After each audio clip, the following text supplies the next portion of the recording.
I lost my father recently. Just a little over a month ago at Research Hospital on the south side of Kansas City. He passed on to heaven, so he's doing fine. I'm having a little trouble with it now and then. But I wanted to share with all of you just a little bit about my father. He was a very extraordinary, ordinary man. He and my mother, who's here today, spent their career raising boys that other people wouldn't or couldn't. They worked at various boys' ranches and boys' homes for over 20-some years. In their career, they helped raise 1,500 boys who would have had a life of crime or a life of addiction or probably an early death if they hadn't intervened. So that's the kind of person my dad was. I learned a lot from my father, but never because he sat me down and said, here's the lessons that you've learned. So I just want to share what I've learned from Wayne Allen Rohrs. Laugh a lot. My dad was known as the guy who would make you laugh. He laughed with you. He laughed at the problems in his life. He made other people laugh, but he would never laugh at you. And he would never get a laugh at someone else's expense. But I remember even as a little kid, going with my father to various places and seeing the room light up the minute he walked in the door, because everybody in the room was glad he was there and knew they were going to have a great time and laugh a lot before he left. My father taught me to work hard. My father taught me the dignity of work. Doesn't matter what the job is. If the job's got to get done, you do it. And it doesn't matter what job a person has. If they're willing to roll up their sleeves and work, they're worth their salt, as he would say.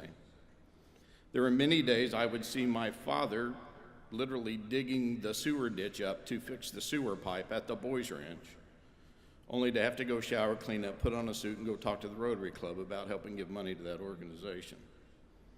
My father taught me to treat everybody who works, whether they're digging up the sewer ditch or whether they're the president of the Rotary Club or the CEO of the company, with the same respect, because we all work hard, and the dignity of work is important. He also taught me that you have to work. My father never believed in halfway of anything. He was either all in or he wasn't there.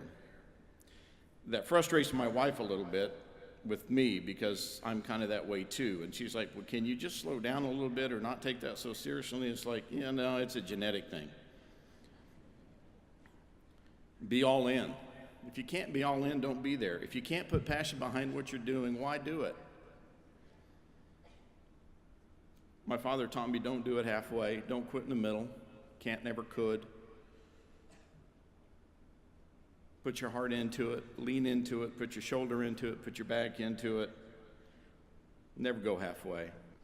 The other thing my father taught me was to love big.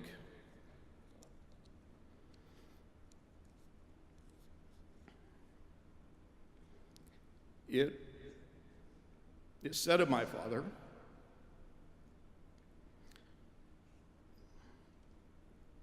that, and I know this, the thing that I noticed the most about my father, he loved the Lord as God with all his heart, all his mind, and all his soul. And he loved others as he would want to be loved.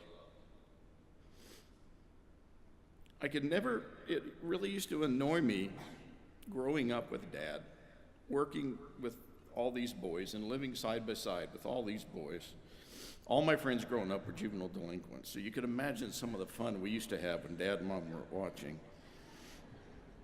And some of them actually were major criminals before they reached 18, some of them before they reached 12. And it used to bother me that the boys who gave the most trouble were the ones who got the most attention and affection from my dad. It's like, at some point, don't you give up. And he never did.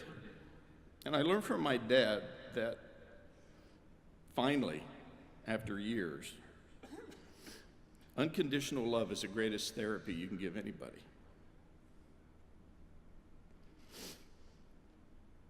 And at his funeral last month, it was the troublemakers who came back to say goodbye, whose lives had been changed because they got unconditional love. Boys whose parents wouldn't love them, boys whose society wouldn't love them,